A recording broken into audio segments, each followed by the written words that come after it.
Hello বন্ধুরা, একদিন এক বড়লোক তার পরিবার নিয়ে মেলায় ঘুরতে আসলো। তার বড় ছেলে রাহুল অনেক মজা করতে লাগলো। হঠাৎ রাহুল অন্যদিকে খেলতে যায় এবং সেই মেলা থেকে এক কিডন্যাপার তাকে ফলো করে এবং তাকে একটি চকলেট দিয়ে লোভ দেখিয়ে তাকে অপহরণ করে নিয়ে যায়।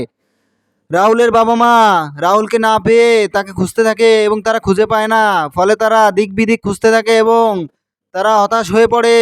রাহুলের মা অনেক কান্নাকাটি করে। ফলে শেষমেশ তারা পুলিশের কাছে যায় এবং এফআইআর করে। কিডন্যাপার রাহুলকে নিয়ে বনের মধ্যে যাচ্ছিল, কিন্তু সেই বনে ছিল বাঘিরা নামের এক বাঘ। বাঘিরা রাহুলকে উদ্ধার করে। বাঘিরাকে রাহুল অনেক পছন্দ করে, তাই বাঘিরা তাকে বনের গহীন জঙ্গল দিয়ে তার বাসায় নিয়ে যায় এবং কিছুক্ষণের মধ্যে মাছ শিকার করে। ফলে মাছকে আগুনে পুড়ে রাহুলকে খেতে দেয়। রাহুল তৃপ্তি করে মাছটি খায়। হঠাৎ একদিন বনে এক দুষ্টু শিকারী বাঘিরাকে শিকার করে ফেলে এবং ধরে নিয়ে যায়। রাহুল কাঁদতে কাঁদতে গাড়ির পিছনে ছুটতে থাকে। ছুটতে ছুটতে সে একসময় শহরে চলে আসে। শহরে তার বাবা মার সাথে দেখা হয়। তার বাবা মা তাকে দেখে দৌড়ে ছুটে আসে এবং রাহুলকে দেখে কেঁদে ফেলে। রাহুল তার বাবা মাকে কাছে পেয়ে সব কথা খুলে ফেলে এবং বাঘিরার বিষয়ে সব কিছু বলে। তারপর তার বাবা একদিন বন অফিসে ফোন দেয়।